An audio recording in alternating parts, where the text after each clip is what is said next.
شما میخواهید خریدی فایده آور بکنید؟ پس مرحمت به مغازه بهترین. مواد تکنیکی از برندهای جهانی با تخفیف مخصوص. به همه نمودی مالهای ما. سراغ کوچه آزادی پهلوی فاکولته فیلولوژی تاجیک. مغازه بهترین. شتاب تا خریدی قلای نمایید.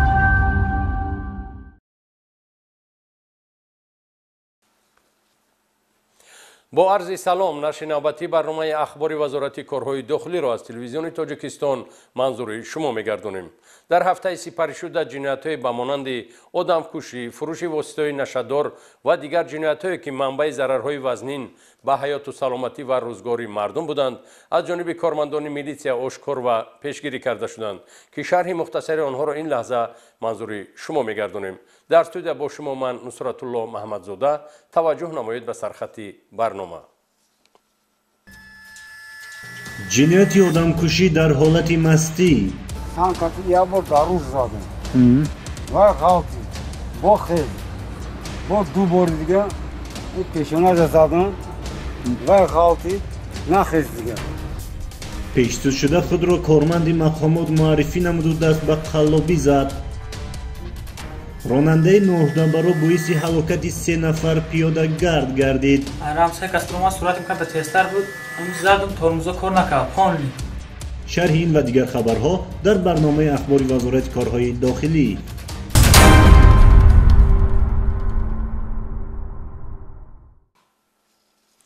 جنایت مخصوصاً وزنین آدمکشی که شب 19 و 20 ینوار سال جاری در کوچه سامانی ناحیه رودکی رخ داد، صادر کننده آن از جانب کارمندان میلیسیا به طور فوری معین و دستگیر کرده شد. جنایت در حالت مستی صادر شده است. 2 همقدح با هم مناقشه کرده در نتیجه یکی از دست دیگری به هلاکت رسیده است. توجه نمایید به گزارش همکارمان مایور میلیسیا احسان عبدالله‌زاده وابسته به این جنایت مخصوصاً وزنین.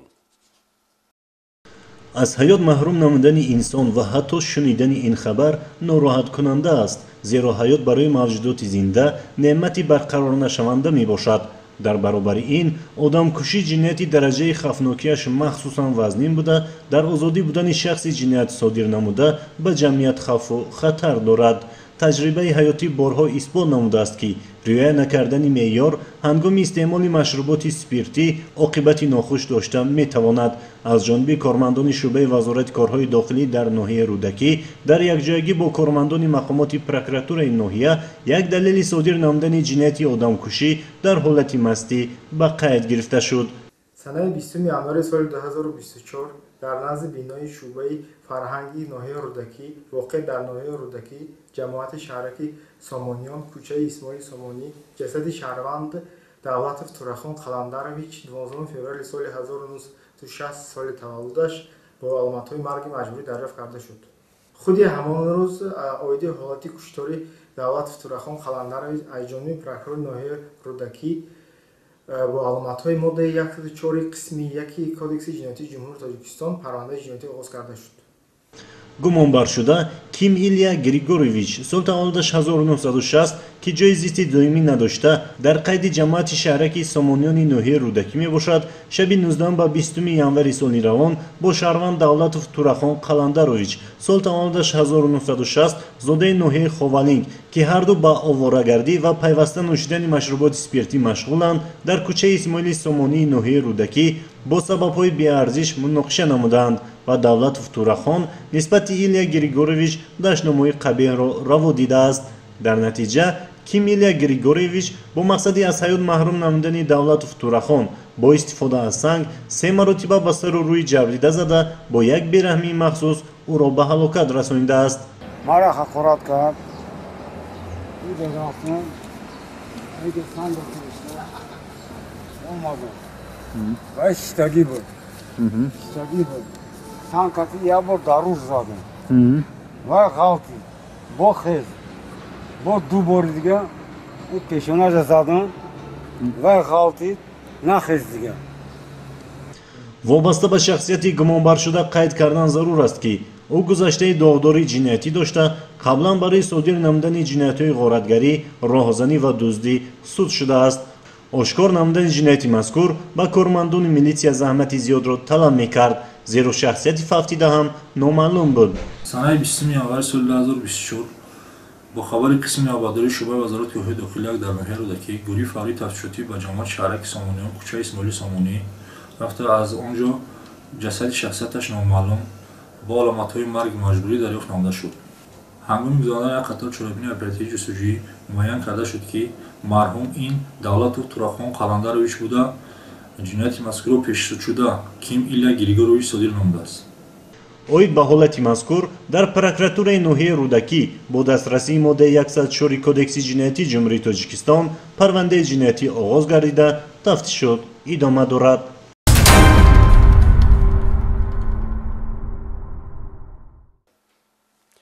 ضمن یک عملیات مخصوصی اپراتیوی کارمندان شعبه وزارت کارهای داخلی یک در شهر اسفره یک نشت جلاب دستگیر کرده شده است که از اون نزدیک به 3 کیلوگرم واسطه نشه‌دار نوع حشیش و متامفتامین مصادره کرده شد. از رئیست وزارت کارهای داخلی ولایت سوخت پادپالکونیک میلیسیا اکبر شریفی در این خصوص گزارش تهیه کرده است. کارمندان اپراتیوی شعبه یکمی وزارت کارهای داخلی در شهر اسفره در سمت مصادره واسطه نشه‌دار و حفظ سلامتی اهالی باز یک قدم استوار گذاشتند. ошкорсозии нақшаи пинҳонкоронаи нашаҷаллобии шаҳрванд Раупов Муҳаммад Исо Исмоилович соли таваллудаш 1986 иstiqomatkунандаи ҷамоати деҳоти Чоргултепаи ноҳияи Рӯдакӣ бо мусодираи 2 килои 870 грамм мухаддароти намуди ҳашиш ва 16,2 грамм маводҳои психотропии метамфетамин натиҷаи коркарди бо барори ахбороти оперативӣ нисбати гумонбаршуда Раупов мебошад ки тасдиқ ёфт. Кора кардем, ка гуфтем фоида мебинем ки мо дастгир шудем. Фоидаи коро зарар ба ман аст, ба оилаи ман, фарзандам, мақсад падару модарам зарар ки мақсад танқисӣ мекашанд. ҳудуди ноҳияи Рӯдакӣ ва шаҳри Душанбе макони доду гирифт ва ҳаракатҳои нашаҷалобиянд ки дар шароити идорашавандаи оперативӣ аз ҷониби милитсияи шаҳри Исфара ба ҳаракатҳои ба ҷомеа хавфноки Маҳмад Исо Раупов нуқта гузошта шуд. вобаста ба шахсияти гумонбаршуда гуфтан ҷоиз аст ки дар самти муомилоти ғайриқонунии воситаи нашадор шахси тасодуфӣ набуда қаблан соли 2021 бо моддаи 201 кодекси ҷиноятӣ суд шудааст ва медонист ки оқибати ин гуна амал чӣ подош дорад. бо оғоз гардидани парвандаи ҷиноятӣ бо моддаи 200 кодекси ҷиноятӣ дар шӯъбаи якуми вазорати корҳои дохилии шаҳри Исфара чорабинҳои оперативию тафтишотии иловагӣ барои муайян кардани шахсияти ҳамшарикони гумонбаршуда равона шудааст.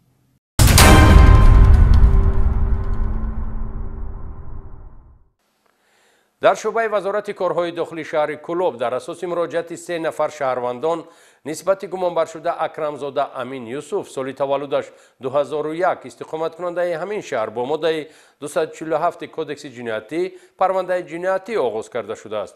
گمانبر شده اکرمزاده امین دوام ماه‌های نوامبر و دکبر سال 2023 با باوری ساکنان شهر کلوب درآمده مبلغ پولی به دست آورده و احتیاجات شخصی خود صرف کرده است.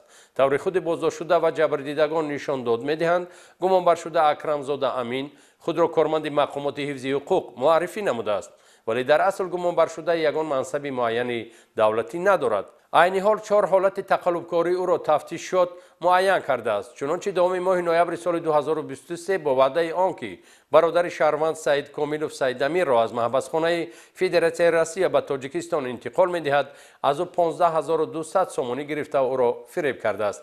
همزمان باز تقلبکارهای خود را گمانبر شده ادامه داده به باوری قربان علیزاده بختاور ساکن شهر کلوب درآمده با بهانه آنکه او را از جوابگری مأموری آزاد می‌کند 8500 سومانی او را به دست آورده است. علاوه بر این گمانبر شده حرکت‌های جنایتی خود را دوام داده آخرهای ماه دکبر سال 2023 با باوری فیض و لاله ساکن شهر مذکور درآمده گویا شوهر او را از محبس آزاد می‌کرده است 7000 سومانی طلب کرده به دست آورده است. همه این مبلغ‌های به دست آورده‌اش را به منفعت شخصی خود صرف نموده است. نفرانی که از حرکت‌های مردم فریبانه گمانبر شده اکرمزاده امین ضرر مالی دیدند و یا نسبت کردارهای او معلومات دارند می‌توانند به شعبه وزارت کارهای داخلی شهر کلوب و یا به مقامات میلیسیای محلی زیست خود مراجعت نمایند.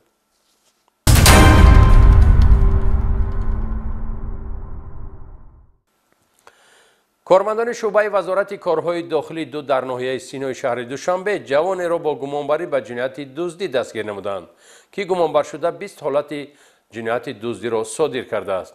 گمانبر شده منزل‌های استقامتی ساکنان پایتخت را هدف دزدی قرار داده اشیاءهای ارزشناک شهروندان را به طور پنهانی تصرف کرده است. گزارش همکارمان کاپیتان میلیسیا سیراج‌الدین شکوری از ریاست وزارت کارهای داخلی شهر دوشنبه موضوع را ادامه می‌دهد.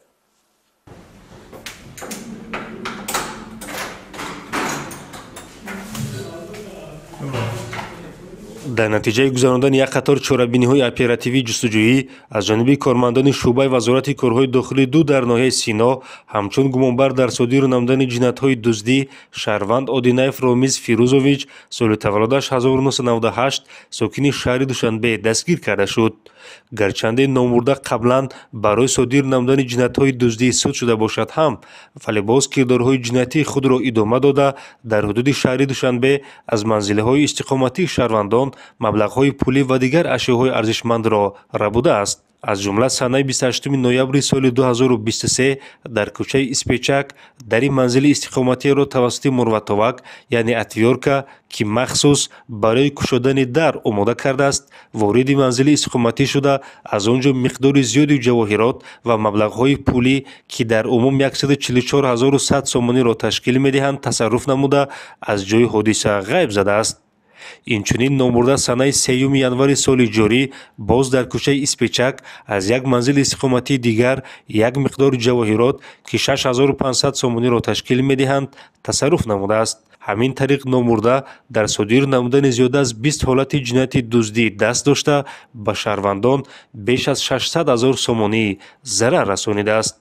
من در حدود نویای شهر دوشنبه با دزدی مشغول بوده زیاده از 20 خانه استقامتی را دزدی کردم که یک تاش محله اسپیچک می باشد که رفتم و در اونجا درونی خونه را کفتم آخه پدیزو را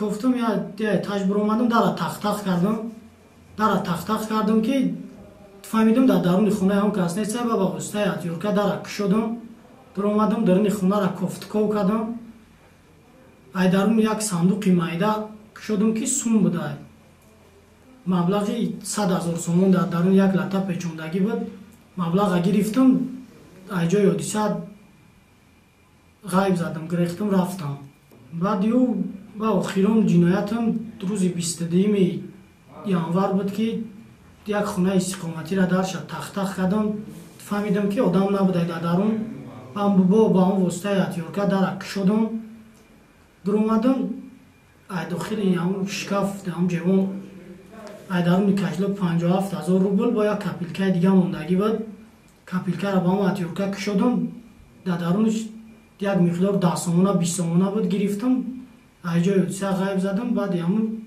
کارمندان همین عدل سینو دستگیرم کردم. بعد از دستگیر گردیدن از نامورده یک عدد واسطه نقلیات تمغه BMW که از مبلغ‌های بارای جنایت به دست آورده‌اش خریداری نموده است همچون دلیل شیعی دریافت و مصادره کرده شد. این زمان گمانبر شونده آدینایف رامیز در حبس پیشکی قرار داشته نسبتش پرونده جنایتی طبق طلبات ماده 244 کدکس جنایتی جمهوری تاجیکستان آغاز کرده شده مورد تفتیشات پیشکی قرار دارد.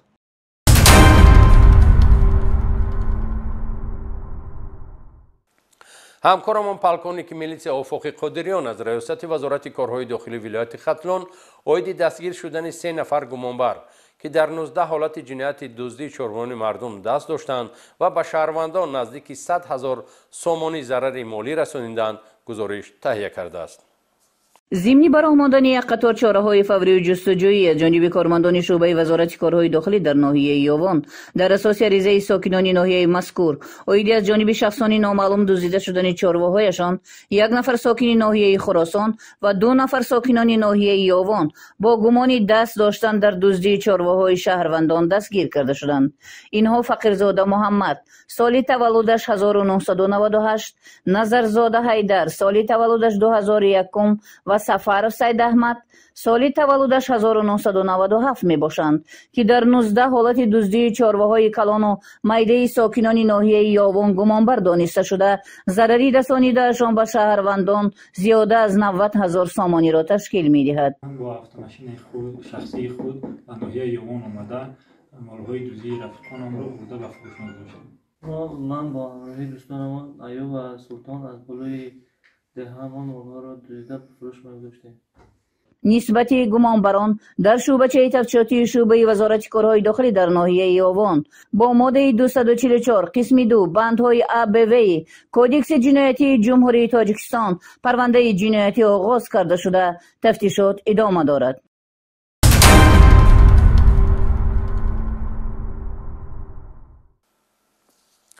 садамаи нақлиётии фоҷиаборе ки дар ноҳияи шаҳри нав кормандони раёсати бозрасии давлатии автомобилии вазорати корҳои дохилӣ ба қайд гирифтанд, сабаби аслии он надоштани шаҳодатномаи ронандагӣ ё худ ноогоҳии ронанда аз қоидаи ҳаракат дар роҳ аст. шарҳи садамаи нохуши нақлиётӣ дар гузориши навбатӣ. мақсад аз амалисозии ҳама гуна барномаи чорабиниҳо ин баланд бардоштани маърифати ҳуқуқӣ, маданӣ ва сиёсии шаҳрвандони мамлакат буда, дар ин замина манфиату ҳуқуқҳои шаҳрвандон низ ҳимоя мегардад. дар қатори дигар чорабиниҳои муҳими маърифатии ҳуқуқӣ ки аз ҷониби раёсати бозрасии давлатии автомобилии вазорати корҳои дохилӣ ҳамасола доир карда мешавад, ин амалиёти шартии пиёдагард буда, чорабинии мазкур аз 23 январ оғоз ёфта то санаи 2 феврали соли 2024 идома хоҳад кард. роҳандозии чунин чорабинӣ ё худ амалиёти пиёдагард барои баланд бардоштани маърифати иштирокчиёни ҳаракат дар роҳ, ронандагони пиёдагардон нақши муҳим мегузорад. риоя ва дарк кардани аломатҳои шартӣ, огоҳкунӣ ва дигар нишонаҳое ки ба роҳу нақлиёт ва пиёдагардон вобаста аст, донишу маърифати хоссаро тақозо мекунад. аз таҳлил ва маълумотҳои оморӣ бармеояд ки аксар маврид садамаҳои роҳу нақлиёт на аз сабабҳои техникӣ, балки дар сатҳи зарурӣ надоштани маърифати идораи воситаи нақлиёт бо айби ронандагон аст. гарчанде дар тамоми қаламрави кишвар роҳҳо ба меъёри байналмилалӣ бунёд шуда, роҳҳо бо чароғакҳои роҳнамо, нишону аломатҳои огоҳкунанда таъмин бошанд ҳам, вале мутаассифона чуноне ишора шуд, беэътиноӣ ва худсарона рафтори баъзе ронандагони воситаҳои нақлиёт боис ба садамаҳои фоҷиабори нақлиётӣ гашта истодааст. аз ҷумла 29 январи соли равон соати 18 шаҳрванд Дӯстов Муҳаммад Юсуф Соҳибҷонович соли таваллудаш 1997 сокини шаҳри Турсунзода воситаи нақлиёти тамғаи Ауди 6 рақами қайди давлатиаш 6362 TO01 бе ҳуҷҷати ронандагӣ ки ба бародараш тааллуқ дорад дар ҳудуди ноҳияи шаҳри нав бо суръати баланд идора карда ба аломати роҳ гузашти пиёдагардон эътибор надода 3 нафар аъзои як хонавода Раҳматова Сайрами 78 сола, Раҳматова Ҳалимаи 45 сола ва Раҳматова Фарзонаи 15 соларо пахш карда пиёдагардони зикр шуда бо бардоштани ҷароҳатҳои вазнини ҷисмонӣ дар макони садама ба ҳалокат расиданд. 8 сол тарафи Турсунзода рафтеса будам. Яки айрам се кас буромад. Айрам се кас буромад суратим карда тестар буд. Ам задум тормоза кор накард. Понли. Рул пул понли кор накард ва усу то додум. Дурни ҷивор зад. дар бахши тафтишотии шӯъбаи вазорати корҳои дохилӣ дар ноҳияи шаҳри нав нисбати Муҳаммад Юсуф Дӯстов бо моддаи 212 кодекси ҷиноятии ҷумҳурии Тоҷикистон парвандаи ҷиноятӣ оғоз карда шуда, ӯ ба ҳабси пешакӣ гирифта шудааст. рух додани чунин садамаҳои нақлиётии фоҷиабор бори дигар мо ронандагону иштирокчиёни ҳаракат дар роҳро ҳушдор аст ки ҳангоми идораи воситаи нақлиёт меъёри ҳаракат ва қоидаҳои убури роҳро дар сатҳи зарурӣ риоя намуда, ҳуқуқи дигар иштирокчиёни ҳаракат дар роҳро поймол насозем.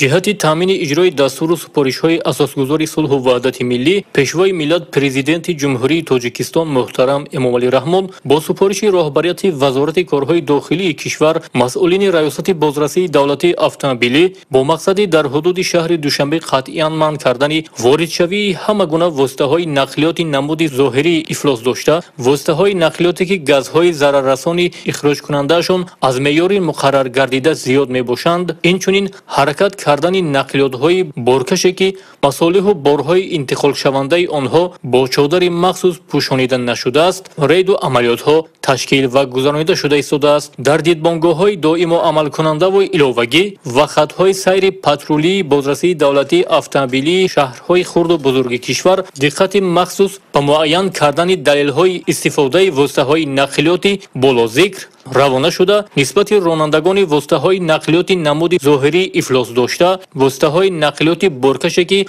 масолиҳу борҳои интиқолшавандаи онҳо бо чодари махсус пӯшонида нашудааст ва газҳои зараррасони ихроҷкунандаашон аз меъёри муқаррар гардида зиёд буда бо дастрасии талаботи моддаҳои 230 291 қисми 2 322 ва 333 қисми 2 кодекси ҳуқуқвайронкунии маъмурии ҷумҳурии тоҷикистон чораҷӯӣ карда мешаванд. мақсад аз гузаронидани амалиёти мазкур ин таъмин намудани бехатарии ҳаракат дар роҳ пешгирӣ намудани бармаҳал вайроншавӣ ва ифлосшавии кӯчаву роҳҳои автомобилгард ҳангоми бурдани корҳои таъмириву сохтмонии иншоотҳои гуногун дар ҳамшавади кӯча ва роҳҳои автомобилгард мебошад. мушоҳидаҳо нишон медиҳанд ки ҳангоми кашонидани борҳои пошхӯранда яъне сангу шағал ва дигар масолиҳи сохтмонӣ аз тарафи ронандагони воситаҳои нақлиёти боркаш на ҳама вақт қоидаҳои боркашонӣ риоя карда мешаванд. зимни боркашонӣ ронандагон аз пардаҳои ҳимоявӣ истифода намебаранд ва мустаҳкам кардани бордонро ба инобат намегиранд ки ин боиси ифлосшавӣ ва бармаҳал вайроншавии кӯчаву роҳҳои автомобилгард гардида ба бехатарии ҳаракат дар роҳ таъсири манфии худро мерасонад. масалан ронандаи тамғаи зил 130 рақами қайди давлатиаш 9091 ЕУ01 Шамсов Мирзо Маҳмуд Асомиддинович соли таваллудаш 1988 сокини ноҳияи Фирдавсии шаҳри Душанбе ва ронанда Бойсариев Нурмуҳаммад Пирмуҳаммадович соли таваллудаш 2002 истиқоматкунандаи шаҳри Душанбе нақлиёти боркаши тамғаи дулан берақами қайди давлатӣ ҳангоми кашонидани борҳои пошхӯранда яъне сангу шағал ва дигар масолиҳи сохтмонӣ қоидаҳои боркашонӣ риоя карда намешуд. санҷишҳо нишон доданд ки хушбахтона дар дохили як қатор муассисаҳо ва ҷамъиятҳои сохтмонӣ тибқи талаботҳои меъёрҳои сохтмонӣ ҷиҳати пешгирии ифлосшавии кӯча ва роҳҳои автомобилгард пеш аз роҳ баромадан шароит барои шустушӯи воситаҳои нақлиёти боркаш ташкил карда шудааст. гарчанде ки тибқи моддаи 22 қонуни ҷумҳурии тоҷикистон дар бораи ҳаракат дар роҳ уҳдадориҳои шахсони мансабдор ва масъулини сохтмонҳо мушаххас дарҷ гардидааст, лекин мутаассифона дар як қатор минтақаҳои сохтмоние ки дар ҳамшафати роҳҳои автомобилгард қарор доранд аз тарафи роҳбарони корхонаҳо ва шахсони мансабдор ҷиҳати пешгирии ифлосшавии кӯчаву роҳҳои автомобилгард чораандешӣ карда намешаванд. барои риоя накардани талаботҳои қонуни болозикр мувофиқи моддаи 291 қисми 2 ва моддаи 293 қисми 1 ва 2 кодекси ҳуқуқвайронкунии маъмурии ҷумҳурии тоҷикистон ҷавобгарии маъмурӣ пешбинӣ карда шудааст. дар ин давра аз тарафи кормандони бозрасии давлатии автомобилии вазорати корҳои дохилии ҷумҳурии тоҷикистон якчанд ҳолатҳои худсарона кандани кӯча ва роҳҳои автомобилгард гузаронидани ҳар гуна хатҳои обу корезӣ ва коммуникатсия дар қитъаҳои ҳамшафати роҳҳои мошингузар ошкор карда шуд. нисбат ба вайронкунандагони қоидаҳои ҳаракат дар роҳ ба моддаи 291 қисми 2 протоколҳои маъмурӣ тартиб дода шуд. зарур аст ки ҳар як нафар бояд ба қадри меҳнати дигарон расад ва ба ҷараёни ободкориҳои мамлакат хосатан пойтахти он шаҳри Душанбе халал ворид насозанд. аз ин лиҳоз роҳбарияти раёсати бозрасии давлатии автомобилии вазорати корҳои дохилии ҷумҳурии тоҷикистон аз ронандагони воситаҳои нақлиёти боркаш мутасаддиёни корхонаҳои сохтмонӣ ва шахсони мансабдор талаб менамояд ки зимни гузаронидани корҳои сохтмонӣ дар ҳамшафати кӯча ва роҳҳои автомобилгард ҷиҳати иҷроиши талаботҳои санадҳои меъёрии ҳуқуқӣ дар самти таъмини бехатарии ҳаракат дар роҳ пурмасъулият бошанд.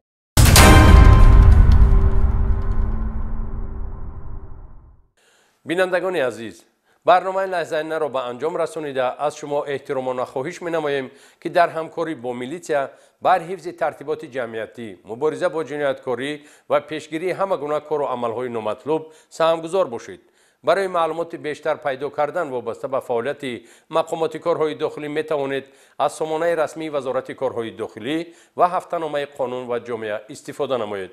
бароятон осудагии рӯзгор, хонаи обод ва дӯстдори ин сарзамин буданро таманно мекунем. хайр.